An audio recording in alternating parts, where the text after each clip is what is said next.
Oh, hey.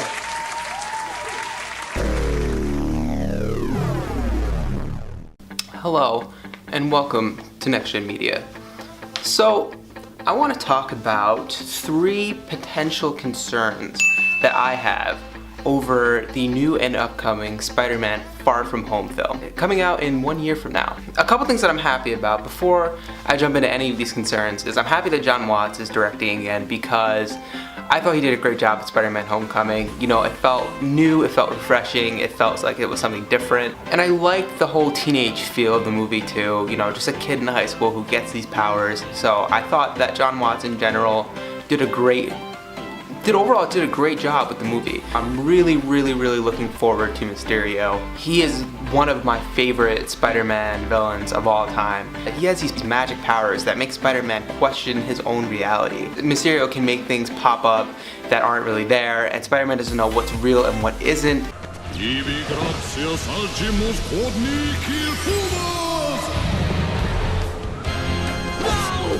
There was one really cool comic I remember where he makes Spider-Man believe that he's trapped in this maze, and you know, he's basically this, Spider-Man thinks he's like this miniaturized character stuck in this maze and he can't find his way out. Really cool. And I feel like Marvel in general is really good at that type of thing, changing reality. You know, we saw that type of thing in Avengers Infinity War, in Ant-Man, we saw the quantum realm. I feel like they're going to do a really good job of creating some visual effects and visual styles that are really just going to be unbelievable.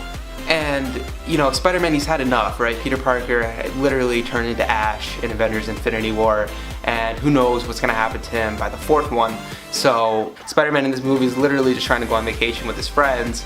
He probably wants to take a break from being Spider-Man at all, so when all these things are happening and he has to question his own surroundings and reality and not know what's real, that's really going to mess up Peter Parker and his mental state of mind. He literally wears a fishbowl on his head, so if they're going to want to go with that costume choice, Tom Holland Spider-Man's obviously gonna have to make fun of him a lot. Wow, nice trick, Bubble Brain. And I bet the cheesy magician act really goes over big with the tourists. You dare call Mysterio a magician? Hey, Big Bird! This doesn't belong to you! Oh god. But yeah, I'm really looking forward to that, and Jake Gyllenhaal is in talks to play him now, and I am obsessed with Jake Gyllenhaal. So, really looking forward to that. But to jump into what my concerns are, I have 3 of them. My first concern is the title, Spider-Man Far From Home. I thought that the title Spider-Man Homecoming was actually perfect because it's, you know, Spider-Man's introduction into the Marvel Cinematic Universe. You know, he's at home now. They could have went with the Spectacular Spider-Man, the Sensational Spider-Man, the Ultimate Spider-Man. I like that they didn't go that route. Now, obviously the title was fitting too because he's literally at homecoming in the movie. But they're clearly still trying to stick with that home aspect, which is fine. I just don't know if it works as well with Far From Home. I feel like Spider-Man Homecoming was a perfect title. I feel like it flows well too. Far From Home, it just feels, I don't know, there's just something that feels off about it. It doesn't feel like it flows well as a title of a movie. It feels like it kind of flows as like an episode of a TV show, maybe like a TV series. Far From Home would be like a good, you know, and like a Spider-Man cartoon. I just don't know how I feel about it in an actual movie title.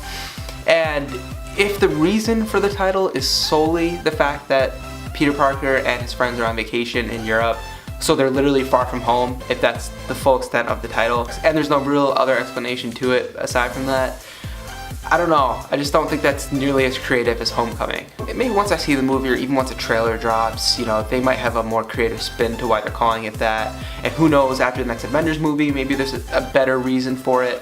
But right now, I don't know. I'm not sure how I feel about that. My second biggest concern is the costume. In Infinity War, Spider-Man was too high in the air, he couldn't breathe anymore, so Tony Stark gave him a costume and he wore it for the rest of the movie.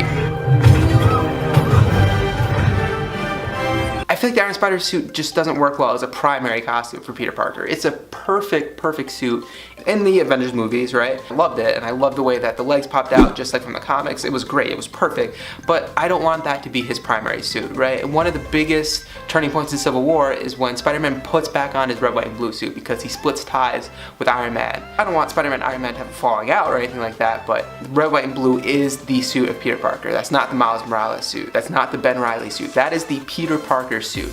And I loved at the end of Homecoming when Spider-Man turns down the Iron Spider suit and Tony returns his red, white, and blue suit. You know, that's his suit now. Like all the features of it, keep it. Third concern, the fact that it's set in Europe.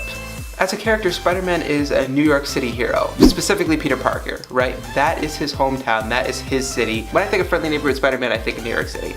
Now, that's not to say in the comic books he hasn't gone other places before, because he definitely has. He's traveled quite a bit in the comic books, but again, going back to primary Peter Parker, primary Spider-Man, the character I know and love, is a New York City hero.